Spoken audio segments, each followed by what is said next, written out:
কালাপানি বা সেলুলার জেলের কথা শুনলে পুরানো দিনের কথা ভেবে এখনো চোখে জল চলে আসে। ভারতের কত বীর শহীদ হয়েছে এই জেলে, আর ওই সব শহীদদের দিয়ে করানো হতো অক্লান্ত পরিশ্রম। এই সেলুলার জেলটি অবস্থিত আন্দামানে। আন্দামানে যেসব কয়েদিরা থাকতেন তাদেরকে দিয়ে অক্লান্ত পরিশ্রম করানো হতো সারাদিন। তাদের দিয়ে ঘানিতে পেশাই করে তেল বার করার মতো কঠিন কাজ করানো হতো। সাথে ওই কয়েদিদের ওপর জেলে থাকা অবস্থায় ভীষণ রকম অত্যাচারও চালানো হতো। আর অটল বিহারী বাজপেয়ী সে সময় একটি কবিতাও লিখেছিলেন, যারা বছরের পর বছর জেলে লড়ে গেল তাদের কথা মনে করো, যারা নিজেদের ফাঁসিতে বলিদান দিয়েছিল তাদের কথা মনে করো। আন্দামানে এই বানানো কালাপানি বা সেলুলার জেল পুরো পৃথিবীতে বিখ্যাত, যেটা বানিয়েছিলেন ইংরেজরা। আর এইখানেই ভারতীয় স্বাধীনতা সংগ্রামীদের রাখা হতো। তাদের মধ্যে অন্যতম ছিলেন বটুকেশ্বর দত্ত এবং বীর সাভারকর। তাছাড়া আরও অনেকেই ছিলেন। আর এখন এটি একটি পর্যটন স্থল হয়ে উঠেছে, যেখানে সারা বছর বহু পর্যটক যান ওই জেলটিকে ঘুরে দেখার জন্য। সেলুলার জেলটি ভারতের একটি কালো অধ্যায়। ভারতে যখন স্বতন্ত্রতার লড়াই চলছে তখন ইংরেজরা ভারতীয় স্বাধীনতা সংগ্রামীদের ওপর ভীষণ পরিমাণে অত্যাচার চালাতো। হাজার হাজার স্বাধীনতা সংগ্রামীদের গাছের ডালে ফাঁসি দেওয়া হয়েছে সে সময়। এমনকি তোপের মুখে বেঁধে তাতে আগুন ধরিয়ে দেওয়া হতো। আবার অনেকের সাথে এমনও হয়েছে যে ইংরেজরা স্বাধীনতা সংগ্রামীদের দেশ থেকে বার করে দেওয়ার মতো সাজা দিয়ে নিজেদের পরিবারের সাথে যাতে দেখা না করতে পারে তাই এই জেলে নিয়ে গিয়ে রেখে দিত।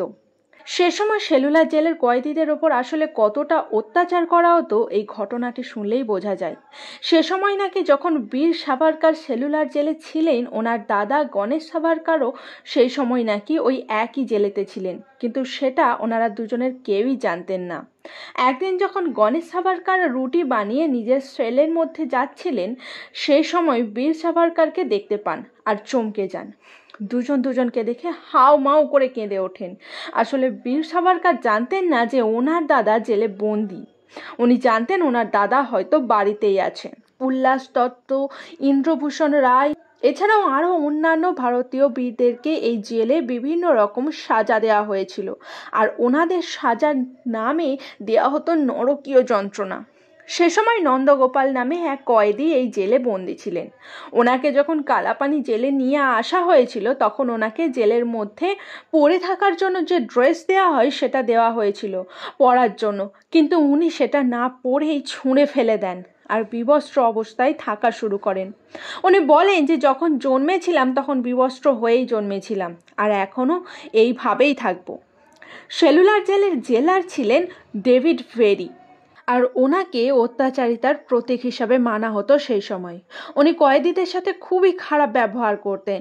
ঝাঁসির একজন বিপ্লবী সেই সময় ওই সেলুলার জেলে বন্দি ছিলেন, নাম ছিল তার পরমানন্দ। উনি নাকি ওই জেলারকে ধরে খুব মেরেছিলেন, কারণ জেলার ওনাকে কিছু অকথ্য ভাষায় গালাগালি করেছিল। আর ততক্ষণ পর্যন্ত উনি মেরেছিলেন যতক্ষণ পর্যন্ত না ওই জেলার অজ্ঞান হয়ে গিয়েছিল। আর এতে কয়েদিরা ভীষণ খুশিও হয়েছিল। তবে এতে করে উনি যে ছাড় পেয়ে গিয়েছিলেন তা কিন্তু নয়। ওনার ওপরে কিন্তু জেলারের অন্যান্য কর্মচারীরা অগণিত লাঠির ঘা মেরেছিল সেদিন। সে সময় নাকি সেলুলার জেলের কয়েদিদের জুটে তৈরি জামা কাপড় দেওয়া হতো পরার জন্য, তাতে করে অনেক সময় তাদের চামড়া কেটে ছড়ে যেত। আর সাথে সবসময় ওনাদেরকে শক্ত লোহার চেন হাতে পায়ে পরিয়ে রাখা হতো সব সময়। জেলের কয়েদিদের দিনের বেশিরভাগ সময়ই নারকেল তেল পেশাই করাতো ইংরেজরা, আর ওই তেল পাঠানো হতো ইংল্যান্ডে। ওই জেলের প্রত্যেক কয়েদিদের জন্য আলাদা আলাদা করে সেল বানানো ছিল। 6টা বাজার সাথে সাথেই জেলের গেট বন্ধ করে দেওয়া হতো। এমনকি সে সময় জেলের কয়েদিরা একে অপরের সাথে দেখা করতেও পারতো না। এতে ছিল নিষেধাজ্ঞা, তারা কেউ কারোর সাথে কথা বলতে পারতো না সেইভাবে। এবার নিশ্চয়ই বুঝতেই পারছেন কালাপানির সাজাকে কেন বেদনাদায়ক বলে মনে করা হতো। সেলুলার জেলের ফাঁসি দেওয়ার জন্য যে ঘরটি বানানো হয়েছিল তাতে একসাথে 3 জনকে ফাঁসি দেওয়া যেত। সেলুলার জেল যেহেতু একটু দ্বীপে অবস্থিত এবং চারিদিকে সমুদ্র বেষ্টিত, তাই কয়েদিদেরকে সাজা দেওয়ার জন্য জায়গাটিকে আদর্শ বলে মনে করা হতো। শুধুমাত্র যে কয়েদিদেরকে এখানে সাজা দেওয়ার জন্য সমাজ থেকে দূরে রাখার জন্য নিয়ে আসা হতো তা কিন্তু নয়। কয়েদিদেরকে এখানে নিয়ে এসে জেল, বন্দর নির্মাণ ও বিভিন্ন কাজে লাগানো হতো। এমনকি তারা ব্রিটিশ শাসকদের থাকার জন্য ঘরবাড়িও বানাতেন।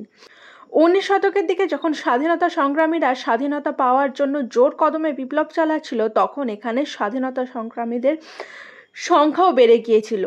সেলুলার জেলের নির্মাণ শুরু হয়েছিল 1896 সালে আর শেষ হয়েছিল 1906 সালে। এটি পুরোপুরিভাবে তখন তৈরি হয়ে গিয়েছিল। সেলুলার জেলের মুখ্য ভবন তৈরি হতে যে ইট লেগেছিল তা এসেছিল মায়ানমার থেকে।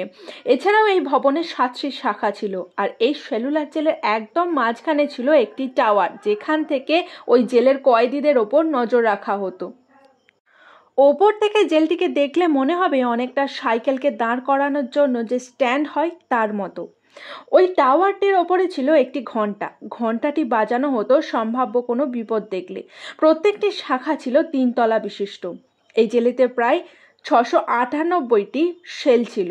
প্রত্যেকটি সেলের দৈর্ঘ্য ছিল মাত্র 4 ফিট। সেলের দেয়ালে 3 মিটার উচ্চতায় ছিল একটি জানালা, এবং এক সেলের কয়েদি অন্য সেলের কয়েদির সাথে কোনো যোগাযোগ রাখতে পারত না। সে সময় ইংরেজদের অতিরিক্ত অত্যাচারের কারণে কয়েদিরা 1930 সালে অনশন করেন। মহাত্মা গান্ধী ও রবীন্দ্রনাথ ঠাকুর সে সময় এই বিষয়ে প্রতিবাদ করেছিলেন। 1937 থেকে 1938 সালে কয়েদিদের সেলুলার জেল থেকে দেশে পাঠিয়ে দেওয়া হয়। এরপর 1942 সালে জাপানিজরা আন্দামান দখল করে নেয়, আর ইংরেজদের কিছু লোক ওইখান থেকে পালিয়ে যায়, আর কিছু লোককে ওই সেলুলার জেলেই বন্দি করে রাখা হয়। ওই সময় সুভাষচন্দ্র বসু ওইখানে গিয়েছিলেন। জাপানিজরা 2টি শাখা সেই সময় নষ্ট করে দেন। তৃতীয় বিশ্বযুদ্ধের পর ইংরেজরা 1945 সালে আবারও ওইখানে ঘাঁটি গেড়ে বসে। ভারতের স্বাধীনতা পাওয়ার জন্য ওই জেলের আরও 2টি শাখাকে ধ্বংস করে দেওয়া হয়। শেষে বাকি 4টি শাখা এবং মুখ্য জেলটিকে 1969 সালে রাষ্ট্রীয় পর্যটন স্থল বলে ঘোষণা করা হয়। 1973 সালে এখানে গোবিন্দ পল্লব নামে হাসপাতাল খোলা হয়। বর্তমানে এই হাসপাতালে 40 জনের মতো ডাক্তার আছে। এখন পর্যটকেরা সেলুলার জেলে যায় মহান সেই সব ব্যক্তি শহীদদেরকে কিভাবে রাখা হতো তা দেখতে, যারা আমাদেরকে এত কষ্ট করে যন্ত্রণা সহ্য করে স্বাধীনতা দিয়ে গেছে। সেলুলার জেলে থাকার সময় বীর সাভারকর সেলুলার জেল সম্পর্কে লিখেছিলেন, যেটা এখনও সেলুলার জেলের মেন গেটে লেখা রয়েছে। কিন্তু একটা জিনিস ভেবে দেখুন তো, আমাদের দেশ স্বাধীনতা পেয়েছে অনেক দিন হয়েছে, তার জন্য কত বীর প্রাণও দিয়েছে, কিন্তু সত্যিই কি আমরা সাধারণ মানুষেরা স্বাধীনতা পেয়েছি? আমরা তো বলি আমরা স্বাধীন দেশের স্বাধীন নাগরিক, কিন্তু কোথাও গিয়ে মনে হয় না যে কথাটা শুধুমাত্র আমরা বলার জন্যই বলি? স্বাধীনতা এখনও আমরা পাইনি, আমরা এখনও স্বাধীন হইনি। সেই ইংরেজদের মতোই আমাদের মাথার উপরে বসে কেউ না কেউ ছড়ি ঘোরাচ্ছে। আসলে আমরা স্বাধীনভাবে কিছুই করতে পারি না।